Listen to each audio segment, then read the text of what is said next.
Aleluia. Pode tomar o seu assento, por gentileza.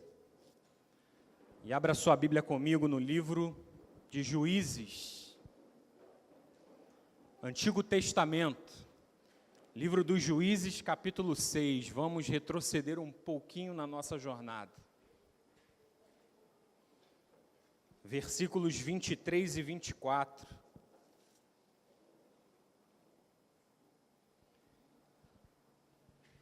Enquanto você procura, eu vou orar. Pai, estamos aqui assentados aos teus pés como Maria, entendendo que essa é a melhor parte, Senhor. E pedimos que o Senhor venha, mais uma vez, por misericórdia, falar conosco. Eu peço que o Senhor me revista de toda a armadura de Deus nessa hora. Que o Senhor possa me capacitar para transmitir aquilo que o Senhor quer, aquilo que o Senhor deseja.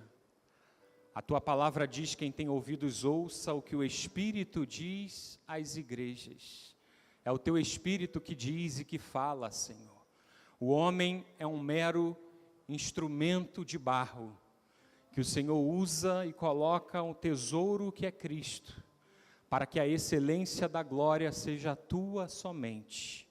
Fale conosco, Senhor. Os nossos ouvidos estão atentos às palavras que saem da Tua boca nessa manhã, em nome de Jesus. Amém? Juízes 6, 23 e 24 diz assim: Mas o Senhor lhe disse: que a paz esteja com você, não tenha medo, você não morrerá. Então Gideão edificou ali um altar ao Senhor e lhe deu o nome de O Senhor é Paz. Até o dia de hoje esse altar está em Ofra, que pertence à família de Abiezer. Levante a sua cabeça. Nós temos aqui alguém nos visitando nessa manhã pela primeira, segunda ou terceira vez. Temos alguém que nos visita? Visitantes, temos 2 pessoas aqui, mais alguém nos visita? Mais algum visitante? Sejam bem-vindos, recebam um abraço de um membro, de um obreiro da nossa igreja, em nome de Jesus. O tema dessa mensagem é: Jeová Shalom, o Senhor é a minha paz. Você pode repetir comigo? Jeová Shalom, o Senhor é a minha paz. O livro de Juízes narra a história dos filhos de Israel, em um período que corresponde entre a morte de Josué, após eles se estabelecerem na terra prometida, e o nascimento de Samuel. Ok? Morte de Josué e nascimento de Samuel. Esse período corresponde a aproximadamente 400 anos da história de Israel. Samuel, que dá fim ao período dos juízes, ele é o último juiz de Israel, ele é também profeta e sacerdote, ok? Samuel, profeta, sacerdote e o último juiz que liderou Israel no período dos juízes. Na velhice de Samuel, os anciãos de Israel vão a ele e pedem um rei. E ali se encerra o período dos juízes e se inicia a monarquia em Israel. O período dos juízes termina e dá início à monarquia quando Samuel, profeta, sacerdote e último juiz, unge Saul, primeiro rei de Israel. O livro de Juízes e o pequeno livro de Rute são os únicos livros da Bíblia que narram acontecimentos desse período, do período dos juízes. Esses 400 anos foram de muita instabilidade, muita apostasia. Israel, uma vez estabelecido na terra da promessa, começa a se corromper e adorar aos deuses dos povos que ali viviam. Deus repreende o seu povo, para que quando eles tomassem posse da terra, que não fizessem nenhuma aliança com os moradores dali, e que não adorassem os deuses daquele povo. O Senhor ordena: derrubem todos os altares que ali há. Depois da morte de Josué e dos anciãos, Israel fez o que era mal aos olhos do Senhor. Israel fez justamente aquilo que Deus tinha avisado e ordenado para que não fizessem. O texto diz que eles passaram a servir os Baalins. Eles começaram a adorar Baal e os deuses daqueles povos, dos amorreus. O livro de Juízes é o seguinte, irmão. O resumo é o seguinte: o povo de Deus se desvia e provoca a ira de Deus. O Senhor usa as nações ao redor para disciplinar. Essas nações oprimem e apertam Israel. Israel se arrepende, ora a Deus, e Deus levanta um juiz para libertar o povo da opressão. Uma vez libertos, estabelece-se um período de bonança, até que Israel se desvia, provoca a ira de Deus. O Senhor usa as nações ao redor para disciplinar. O povo se arrepende, Deus levanta um juiz e livra. Estabelece-se um tempo de bonança, o juiz morre, Israel se desvia, e o ciclo vai se repetindo por 400 anos, Deus usando de misericórdia, livrando, vindo o tempo de bonança e Israel se desviando. 400 anos aproximadamente do mesmo ciclo. Os personagens são diferentes. As nações que dominam Israel são diferentes. Mas a essência e a raiz é a mesma: a apostasia e o pecado do povo. Eu queria abrir rapidamente um parênteses e te dar um alerta, para que você fique atento aos ciclos que se repetem na sua vida. Fique muito atento se anda se repetindo na minha e na sua vida o mesmo ciclo. Parece que não vira a chave, parece que não muda a fase. E se anda se repetindo os mesmos ciclos, talvez o problema esteja em nós. É igual no videogame, lembra? Quando você tinha que passar de fase, e você vai avançando naquela fase, até que você chega no chefão da fase. Aí quando você derrota o chefão, você passa. Só que tem um porém: quando você perde, em qualquer momento daquela fase, você tem que voltar à fase tudo de novo. Você tem que enfrentar aqueles inimigos que você já enfrentou e já venceu. Muitas vezes é necessário atentar ao que Deus quer nos ensinar, para que, aprendendo aquilo que Deus quer te ensinar, eu e você estejamos habilitados a passar de fase e não ficar vivendo os mesmos ciclos.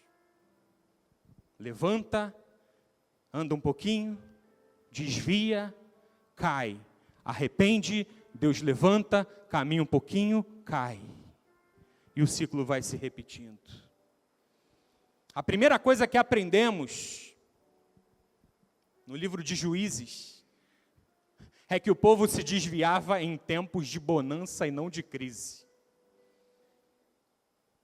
Os tempos de crise, via de regra, em Juízes, aproximavam o povo de Deus. Via de regra, em Juízes, o povo se desvia nos períodos de paz e bonança, e se achegava a Deus nos períodos de aperto e de crise. É impressionante, irmãos, como o ser humano é tendencioso a se desviar. É impressionante como somos rápidos em perder o foco, em desviar do caminho. E é impressionante como os momentos bons são mais potencialmente perigosos do que os momentos difíceis. Baseado no livro de Juízes, e também no período dos reis, porque os ciclos são muito parecidos, é possível afirmar que momentos bons desviam mais os crentes do que os momentos de luta. É que tem mais gente deixando a Deus quando recebe aquilo que pedia, do que quando pede e não recebe. Lembra dos 10 leprosos? Todos receberam o que pediam. Quantos voltaram? Quantos voltaram, irmãos?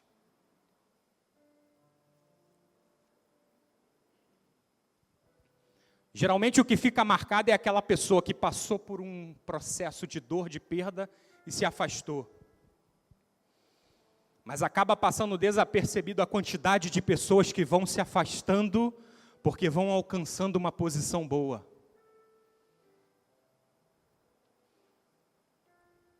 Aquela promoção no trabalho que vem em tese para resolver a vida financeira, mas que cobra um preço caríssimo, não tem mais folga, não dá mais para congregar. O relacionamento com Deus será deixado de lado. Que bênção é essa, irmão? Que vem para te afastar de Deus. Onde isso pode ser chamado de bênção se te afastou de Deus? Onde isso foi uma vitória? Que vitória é essa? O livro dos Juízes nos ensina que Deus muitas vezes usa as circunstâncias para nos atrair para Ele. É por isso que muitas vezes a situação não muda. Nos ensina que muitas vezes as circunstâncias não mudam. Deus muitas vezes usa um revés, uma derrota, uma perseguição, para nos atrair para Ele, para nos manter humildes. Somos tendenciosos a nos gloriarmos, nos exaltarmos. Deus conhece o nosso coração. E o motivo pelo qual muitas portas se fecham em nossa vida é porque Deus conhece o nosso coração e sabe que não estamos preparados para entrar por aquela porta. Se Deus colocar você no topo da pirâmide da hierarquia dessa empresa,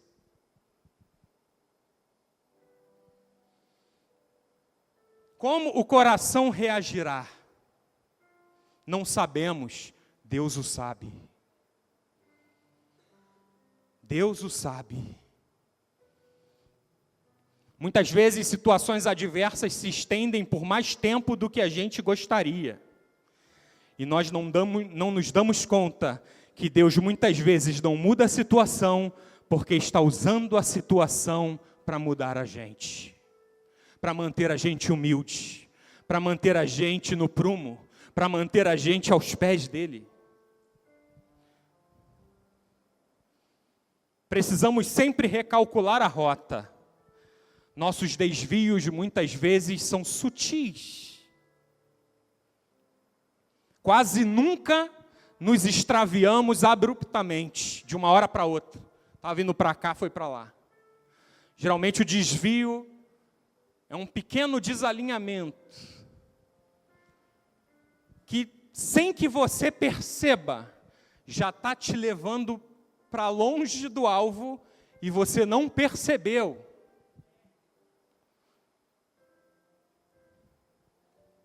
É preciso recalcular a rota. Como fazer isso, Bruno? Palavra de Deus, oração, comunhão. Senhor, me ajuda, porque se o Senhor não me ajudar, eu me desvio. Senhor, me mantém de pé, porque se o Senhor não me ajudar, eu caio. Deixarmos as desculpas de lado, porque o diabo vai sugerindo desculpas e justificativas para os nossos pequenos desvios. Ah, mas você estava muito cansado. Ah, mas você trabalhou muito. Eu faço um desafio nessa manhã, para que você busque na sua memória os momentos onde você mais buscou a Deus na sua vida. Os momentos que você mais orou, mais jejuou, mais passou o tempo aos pés do Senhor. Os momentos onde você mais se derramou em lágrimas diante dEle. Onde você mais fervorosamente clamou em vigílias, em orações. Agora, tendo esses momentos em sua mente, veja se não foram esses os momentos de maiores angústias, apertos e crises da sua vida.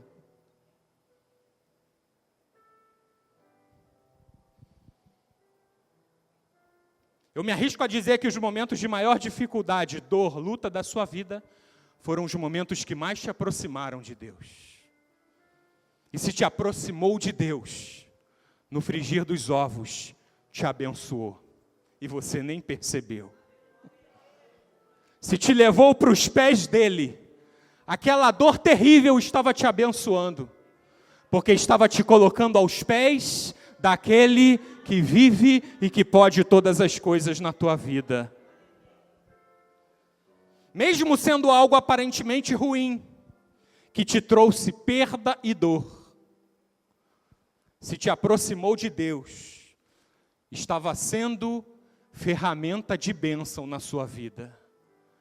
Estava te levando para os pés dele. Cuidado com os tempos de bonança. Davi deixou de ir à guerra. E estava lá, no terraço do palácio, uma paz tremenda. Ali ele caiu. Ali ele desviou, não foi na guerra. Não foi na guerra. Na guerra, Davi não tinha tempo de olhar para Batseba, não tinha condições. Cuidado com os longos períodos de bonança. Ligue o alerta. Não estou dizendo que não é para desfrutar dos momentos de paz que Deus te dá. Estou dizendo que é para fazer isso com o alerta ligado. Ok? Com o alerta ligado. Ore a Deus, tenha seus objetivos, mas ao alcançá-los, submeta a Deus o teu sucesso e peça a Ele misericórdia. Lembra de Ana? Queria muito um filho.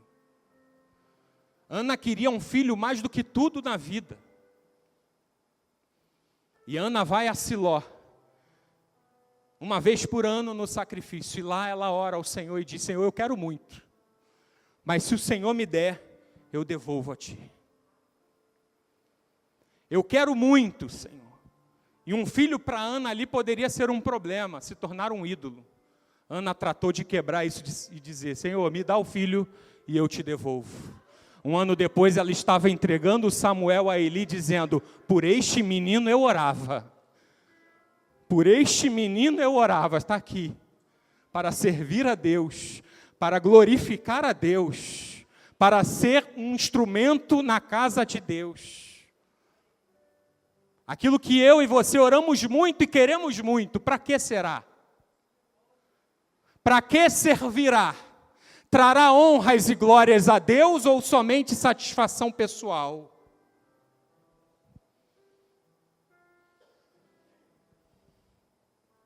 Segunda Coríntios 12, não precisa abrir.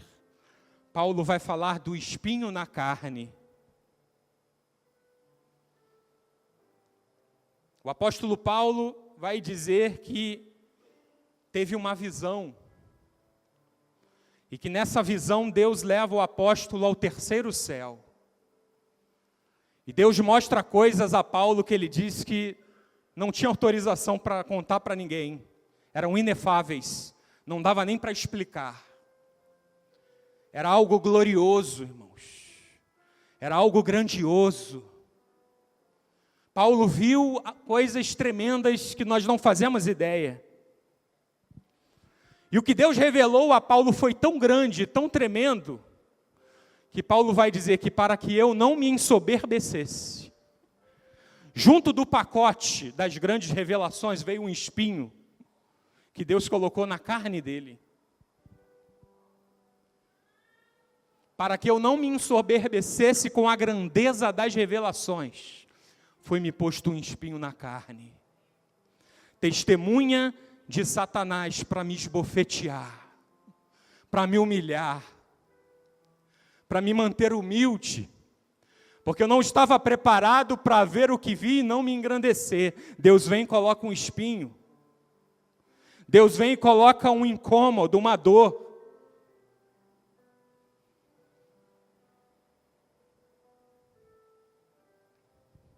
Um espinho na carne. O que é isto? Obviamente não era um espinho literal. Paulo estava falando metaforicamente. Era uma doença? Não sabemos.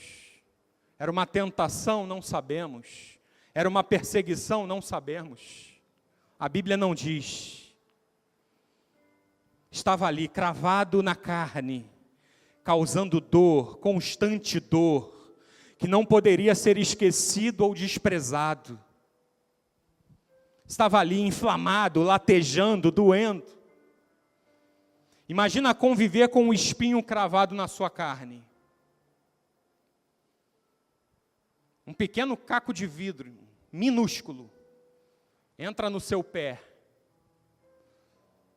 2 dias depois, como vai estar o seu pé? Latejando. Você vai olhar em volta do espinho, vai estar lá o vermelhão, inflamado. Aquilo vai te incomodar tanto, mas tanto, que você só vai ficar bem quando expelir aquele pequeno caco de vidro.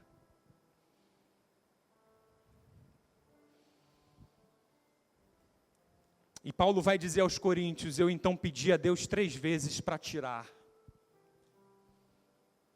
Senhor, tira esse espinho, eu não estou aguentando, está doendo. E qual foi a resposta de Deus para o apóstolo? Eu não vou tirar, Paulo. Você precisa desse espinho mais do que você imagina.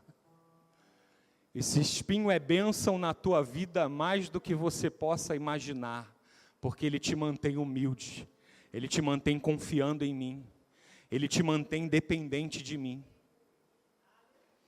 E Deus vai dizer, Paulo, a minha graça é o que te basta, é o que é suficiente para você.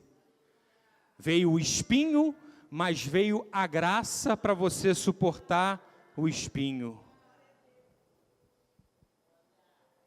Ele é uma ferramenta, Paulo, que Deus está usando para você não se ensoberbecer, para te manter dependente. Você está entendendo, meu irmão? Tem situações na tua vida que estão te mantendo dependente de Deus, e você está pedindo para Deus não mudar, e não está mudando, e você continua ali dependente de Deus. E o Senhor vai dizer algo revelador para ele diz, porque o meu poder se aperfeiçoa na sua fraqueza.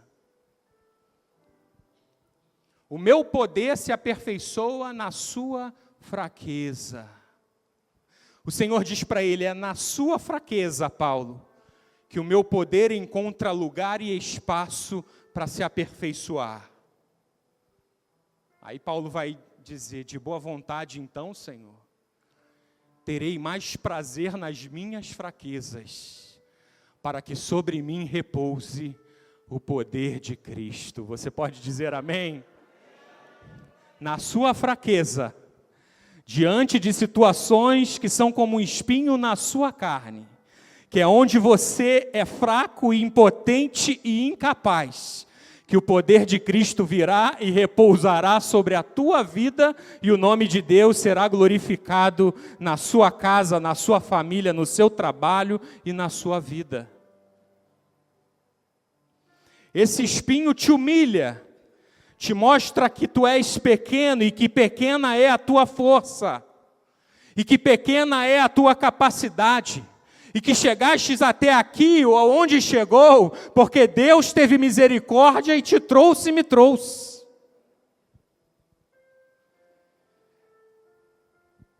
Paulo vai dizer, me gloriarei nas fraquezas, terei mais prazer nas fraquezas. O que é isso, irmão? Alguém que diz que tem prazer nas fraquezas, nas injúrias, ele vai dizer nas perseguições, nos insultos, nas angústias por amor de Cristo, e ele vai concluir, porque quando estou fraco, se o poder de Cristo repousa em mim, e se a graça de Deus é comigo, então é aí que eu sou forte. Entende? Quando estou fraco, aí vem Deus, aí vem a graça, aí vem Cristo. Agora então eu sou mais forte do que quando eu pensava que era forte. Paulo vai dizer, quando sou fraco, é que sou forte. Porque o poder de Deus se aperfeiçoa na minha e na tua fraqueza. Você pode aplaudir ao Senhor?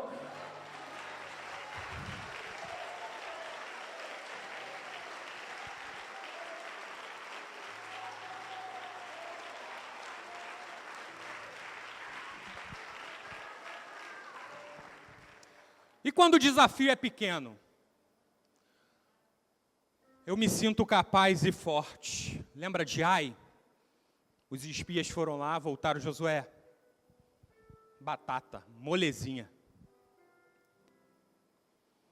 Manda todo exército não, Josué. Dá folga. Dá folga para o pessoal. 2 ou 3 mil homens é o suficiente para derrotar Ai. O que aconteceu, irmãos?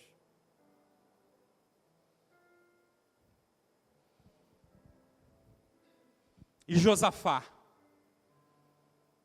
quando afrontado por 3 povos, Moabe, Amon e Monte Seir, a Bíblia diz que era uma multidão tão grande, incontável. Vieram e disseram para Josafá, ó, 3 povos, 3 reis se uniram, estão vindo contra você. Josafá se sentiu forte, preparado? Não, ele teve medo. Ele se viu impotente diante daquele inimigo. O que ele fez? O que o espinho fez? Levou Josafá para os pés do Senhor. Convocou o povo de Judá e disse, vamos jejuar, meu povo.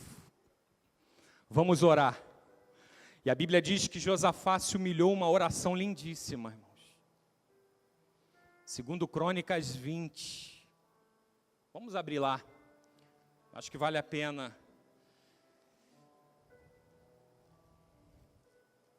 A oração de Josafá.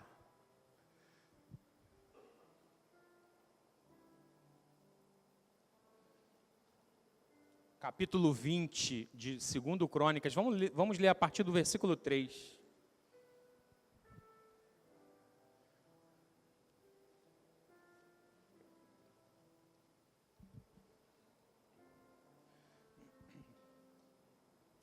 Versículo 3 diz assim, então Josafá teve medo e decidiu buscar o Senhor. E proclamou um jejum em todo Judá.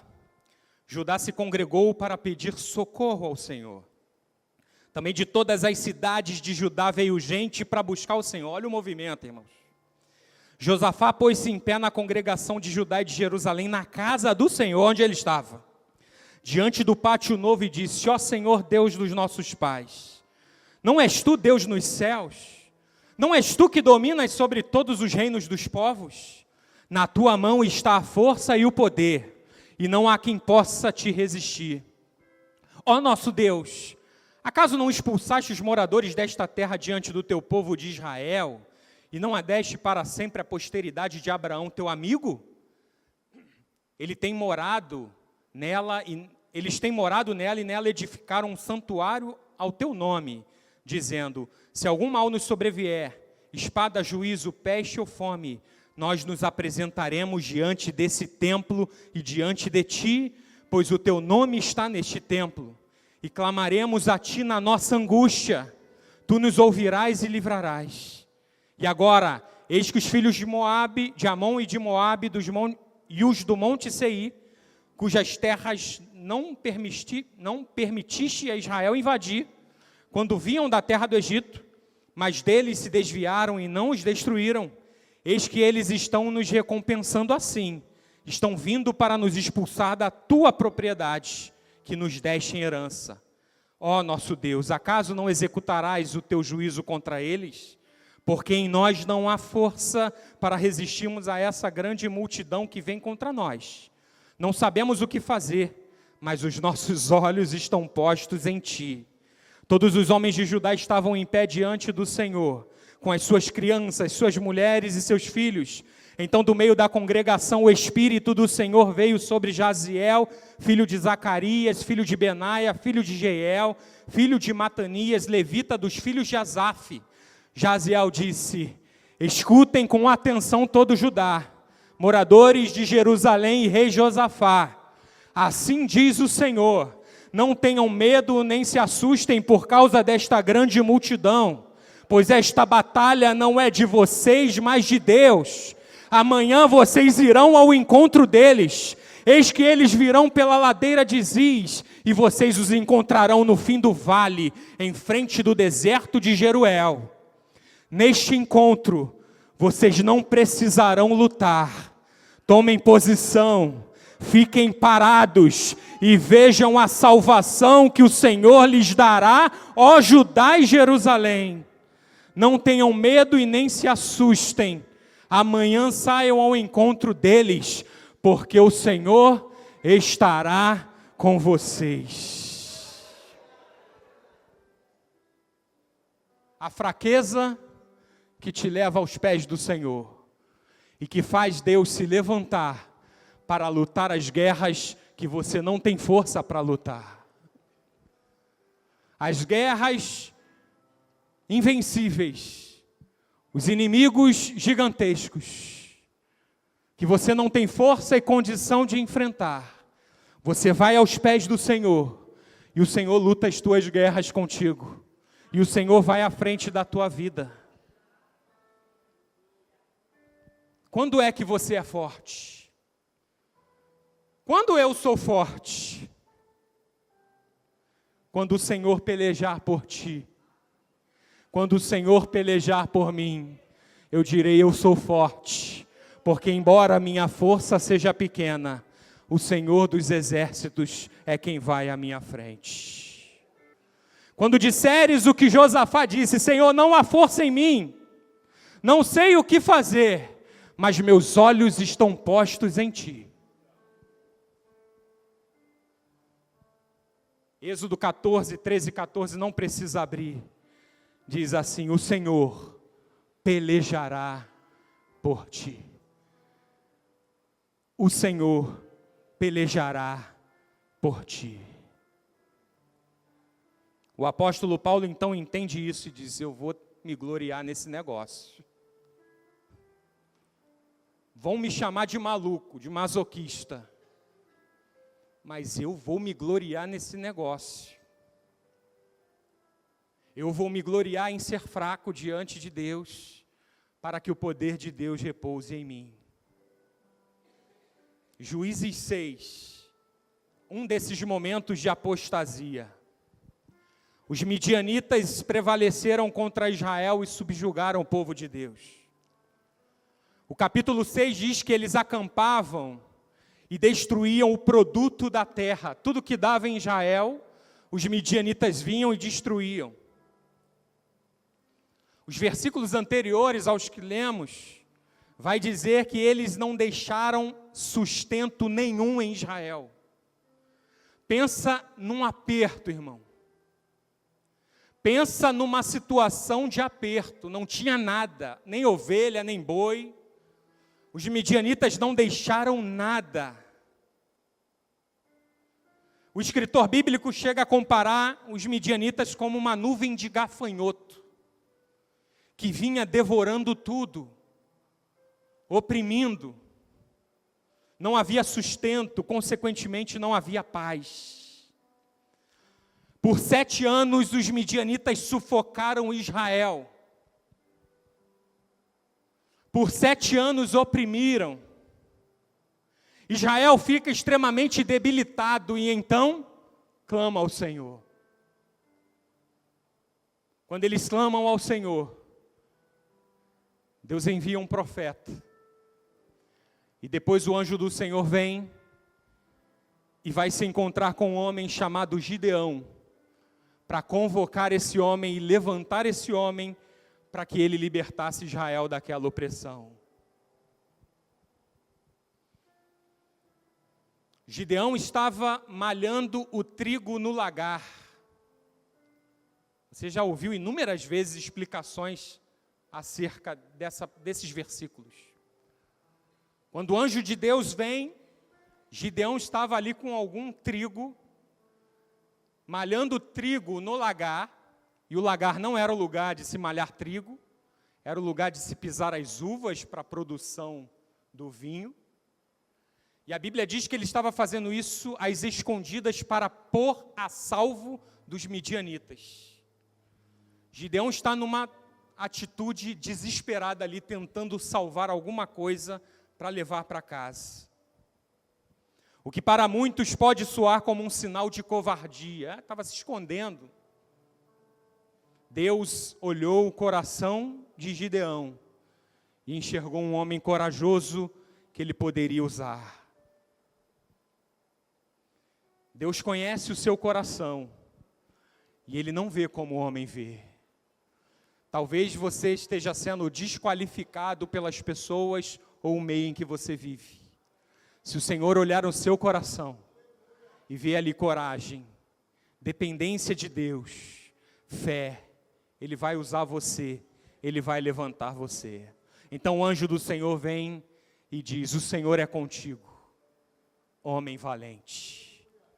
O Senhor é contigo, homem valente. Gideão questiona, e ele vai questionar: se o Senhor é conosco, por que nos sobreveio tudo isso? O Senhor diz para ele: vai, nessa tua força, nessa força que você tem, e livra Israel das mãos dos midianitas. Depois de toda aquela conversa, o anjo se retira. Gideão ainda não tinha percebido que era um anjo. Ele pede um sinal, pede para o anjo esperar, vai em casa, pega alguns materiais para o holocausto, vem, faz um holocausto, o anjo toca o bordão no holocausto, o fogo consome, ele entende que era Deus. Quando ele entende que é Deus, ele diz: vou morrer. Porque meus olhos viram o anjo do Senhor face a face. E aí entram os versículos que nós lemos. O Senhor diz para ele: você não vai morrer, não tenha medo. Receba a paz. E depois de entender tudo isso, Gideão ergue um altar a Deus. E esse altar que ele ergue a Deus, ele chama de Jeová Shalom. O Senhor é paz. Gideão acabara de receber a paz que o coração de Israel não tinha naquele momento. Veja, a situação ainda não mudou, mas Gideão já tem paz. Veja, ele não ergue o altar depois de vencer os midianitas. Ainda havia opressão, ainda havia escassez, mas agora também há paz no coração de Gideão. E ele vai dizer: é o Senhor que é essa paz. Gideão recebe paz em seu espírito. E o Senhor diz que a paz esteja com você. O Senhor te trouxe aqui nessa manhã para te dizer o seguinte, meu irmão: não importa se a situação ainda não mudou, ou se ela não mudar, você vai sair daqui com paz. Você vai ter paz e um altar na tua vida, dizendo: o Senhor é a minha paz. Mas como? Ainda não veio a vitória. Não, a minha paz não é a vitória, é o Senhor. É o Senhor que me dá paz. Aquele homem que estava inicialmente cheio de conflitos, porquês e questionamentos, agora está em paz, porque agora ele entendeu que Deus está com ele a despeito da situação ser adversa. Agora ele entendeu que Deus está na sua vida. Vivemos em dias onde um dos maiores desafios que uma pessoa pode enfrentar é a paz, irmão, é falta de paz. As pessoas estão desesperadas por paz. As pessoas estão fazendo guerra para poder ter paz.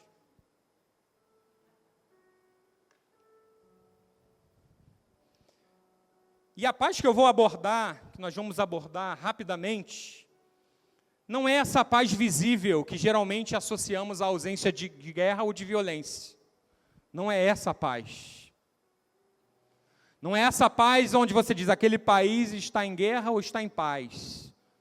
Ah, não há problema com o tráfico em tal estado, então eu vou me mudar para lá porque lá eu vou ter paz. Não é essa. A paz que Gideão teve não é a paz de estar tudo tranquilo em sua volta. É uma paz interior. É uma paz difícil de ser especificada, explicada. Ela não é palpável. Ela não é visível a olho nu e em nenhum equipamento, em nenhum microscópio. Você não consegue enxergar, mas ela existe, ela está lá. Em um lugar onde reina a paz, ou seja, não há guerra e violência, pode haver pessoas que têm paz no seu coração, assim como pode ter pessoas que não têm paz, mesmo vivendo em um lugar que não tem violência. Bem como em um lugar onde não há paz, há guerra, violência, pode haver ali pessoas que têm paz no seu interior. Essa paz não é uma paz palpável, não é visível, é um estado, e que não depende necessariamente da paz visível. Ela não depende do ambiente. Deus ministrou essa paz a Gideão e depois mudou o ambiente. O que Deus nos trouxe aqui para aprender nessa manhã é que Deus vai te ensinar a ter paz, sem precisar ficar esperando o ambiente mudar. Nós nunca vivemos na história da humanidade uma fase onde pessoas sofrem mais com falta de paz. E o Brasil, segundo alguns estudos, é o epicentro dessa epidemia. Falta de paz, ansiedade, angústia. A vida moderna, seus desafios, tecnologia, velocidade das informações. Tem que trabalhar, tem que vir, tem que ir estudar, cuidar de filho. Um prato cheio para a falta de paz. A necessidade de dar conta de várias coisas, o medo de como vai ser. O que comeremos, o que beberemos, ou com que nos vestiremos. Veja, Jesus disse que tudo isso, os gentios é que se preocupam. Olha a paulada que Jesus dá nos discípulos, irmãos. Vocês estão se preocupando com coisa de gentio. Mas antes, busquem em primeiro lugar o reino de Deus e a sua justiça. E todas essas coisas vos serão acrescentadas. Que paulada, irmãos. Ele diz aos discípulos em outras palavras, você está se preocupando com a coisa errada. Nosso problema é que deixamos de buscar o reino de Deus em primeiro lugar, saímos debaixo da promessa, porque Jesus disse, busca em primeiro lugar e tudo isso vai ser acrescentado. Ele está falando a verdade ou mentindo? Então, se a gente buscar em primeiro lugar o que Ele mandou, só te resta descansar. Só resta descansar. Por quê? Porque está debaixo de uma promessa que Jesus fez. Aí nós saímos debaixo dessa promessa, buscamos as outras coisas, só que não temos a promessa. Não estamos buscando o que Ele mandou buscar, aí o coração fica inquieto. Você pode acumular montões, teu coração vai ficar inquieto.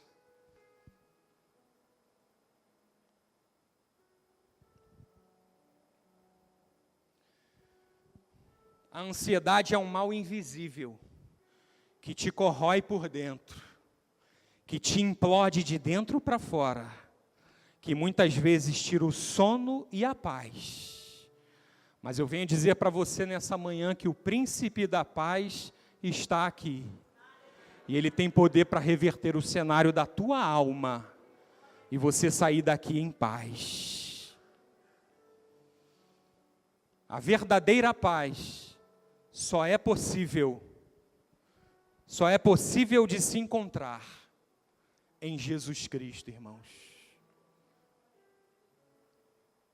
A verdadeira paz, eu e você só encontraremos em Jesus Cristo.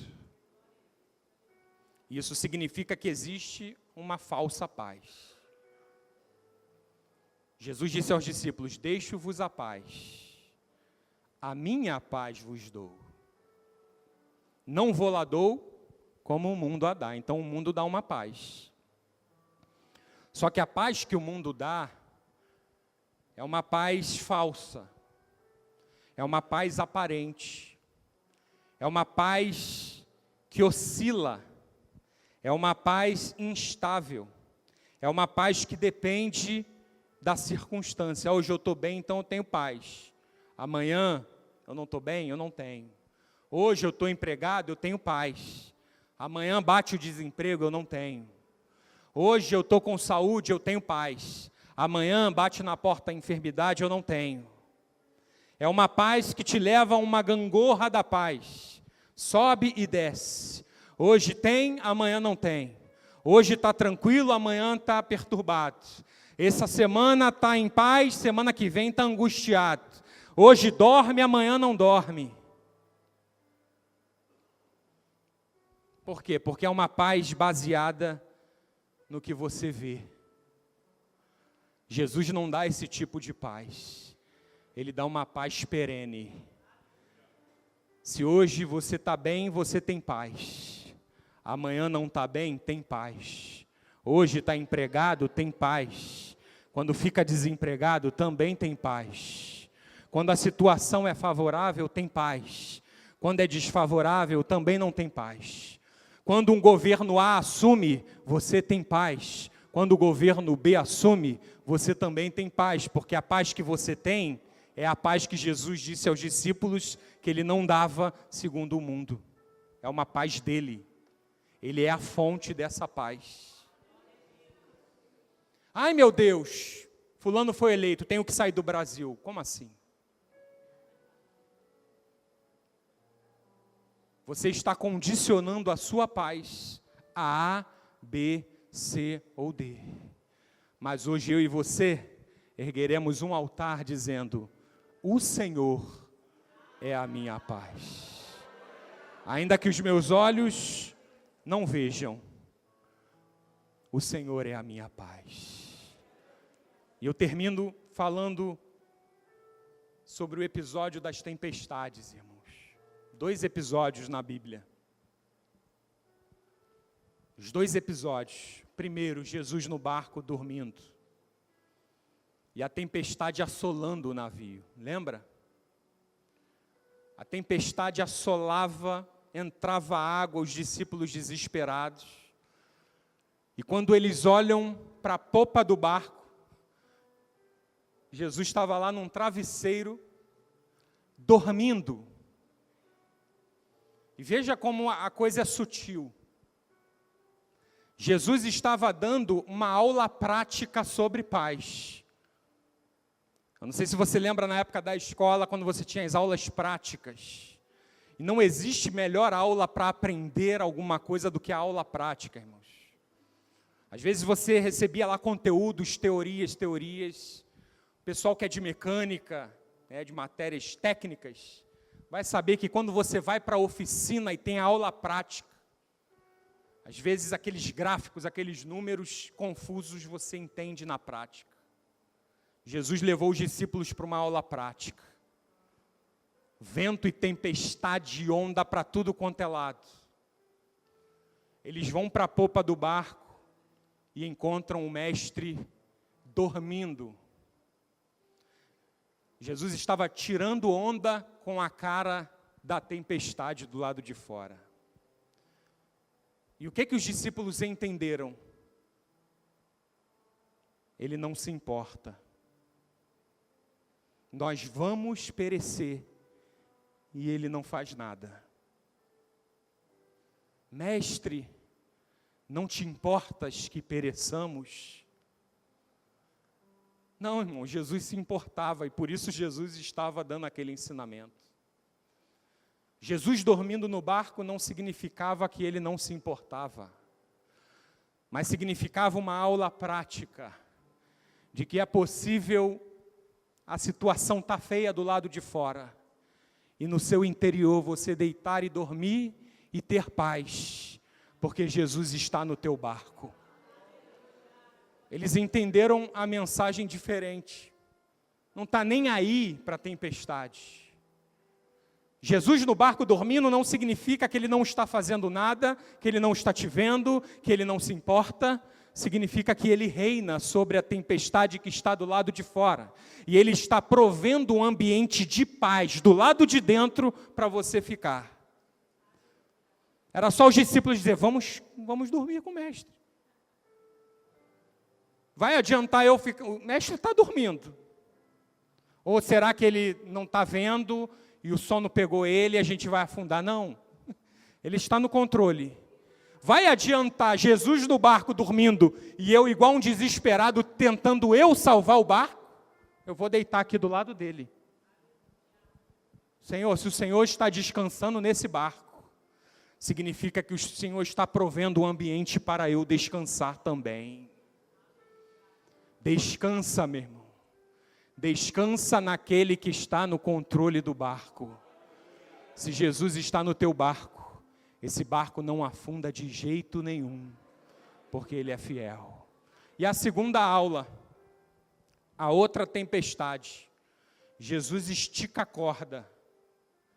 Jesus vai para um segundo nível de aula prática. O primeiro, Jesus estava no barco. O segundo, Jesus manda os discípulos sozinhos para o meio do mar.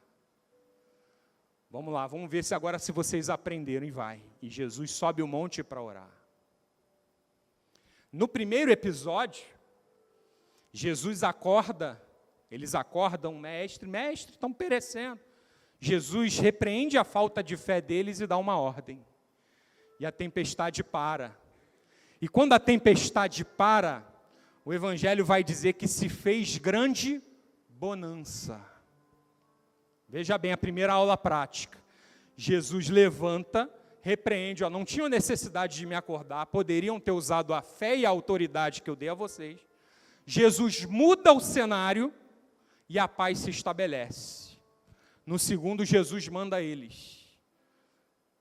Tempestade, durante a noite inteira, exaustos, sem esperança de se salvarem, Jesus lá do monte orando e vendo os discípulos. Jesus não perde você de vista, Ele estava vendo. Quando dá a quarta vigília da noite, ou seja, entre 3 e 6 da manhã, a Bíblia diz que Jesus vem andando sobre as águas em direção aos discípulos. E aí Jesus vem, quando eles avistam, é um fantasma, começam a gritar. Imagina, irmão, um monte de homem medroso, com medo de fantasma, e Jesus ali, sobre as águas.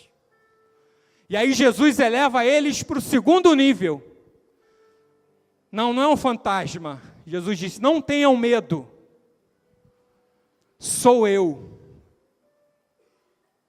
Jesus podia entrar no barco, acalmar a tempestade, a bonança se faria e o coração deles se acalmaria. Não, agora Jesus dá uma ordem, se acalmem. Agora Jesus ensina a eles, vocês têm que ter paz e eu não preciso acalmar a tempestade externa para vocês terem paz interna. Vamos acalmar agora a tempestade que está dentro de vocês. Agora você vai ter paz sem precisar que eu faça milagre na tua vida. Agora você vai ter paz sem a tempestade sair.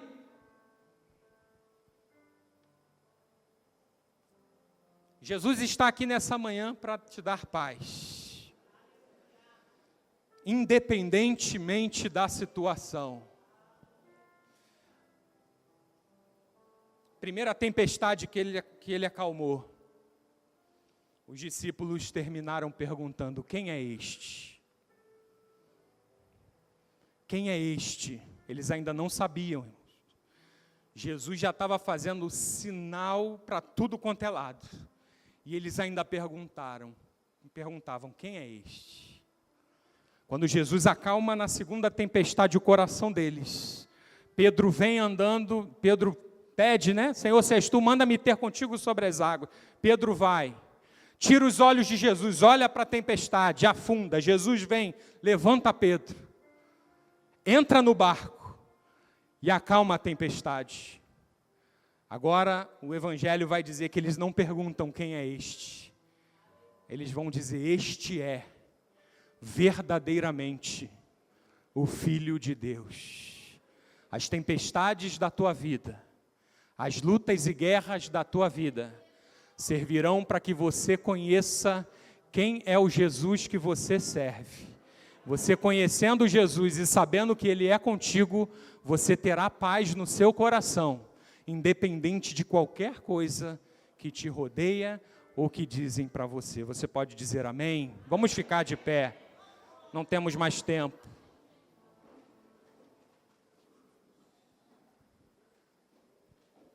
Nós vamos fazer diferente essa manhã. Eu não costumo fazer isso, mas eu vou pedir para você não orar por você. Você agora vai orar 2 minutos, 3 minutos pela pessoa que está do teu lado. Você não sabe as angústias que essa pessoa tem enfrentado no seu íntimo. Mas você vai pedir com toda a sua força e fé. Senhor, dá paz ao meu irmão. Ministra a tua paz, Senhor. Pode começar a orar, meu irmão. Você pode começar a clamar aí pelo teu irmão. Enquanto o teclado toca, você vai orar. Ministra a paz que o Senhor tem ministrado sobre a tua vida, sobre a pessoa que está do teu lado. Senhor, dá paz a essa pessoa. Senhor, Davi diz no Salmo 4, em paz me deito e logo pego no sono, Senhor. Senhor, regula o sono dessa pessoa, porque ela precisa dormir à noite e se preparar para o próximo dia, Senhor. Permite o meu irmão ter uma noite de paz. Permite essa casa ter paz, Senhor. E ainda que o ambiente em volta seja de guerra, confusão, ainda, Pai, que a tempestade esteja do lado de fora, do lado de dentro existe um servo de Deus, e Jesus está nesse barco e nessa vida. Essa pessoa precisa ter paz, Senhor. Ela precisa ter paz. O teu povo precisa ter paz, precisa dormir em paz, precisa descansar em paz, precisa crer nas promessas e descansar nas promessas do Eterno. Senhor, vai lá, nos porões da alma, vai lá, Senhor, onde está o medo, vai lá, Senhor, onde está a angústia e arranca. Tu és o príncipe da paz. Tu és o príncipe da paz. Quando ressuscitou, os discípulos estavam às portas fechadas, irmãos. Estavam sem paz. Na verdade, estavam apavorados. Na verdade, estavam desesperados. Nós vamos morrer, mataram o mestre. Nós vamos morrer. Muitos já estavam voltando às suas práticas. Bom, agora eu preciso voltar a pescar. O mestre morreu, acabou. Agora é voltar para a vida passada. Agora é voltar para a minha empresa de barco. E a palavra de Deus diz que no ambiente onde eles estavam, as portas fechadas, Jesus entra naquele lugar sem precisar abrir a porta. E ele diz aos discípulos: que a paz esteja com vocês.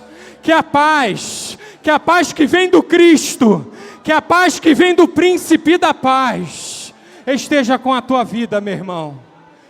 Esteja com a tua vida, em nome de Jesus. Você pode aplaudir ao Senhor.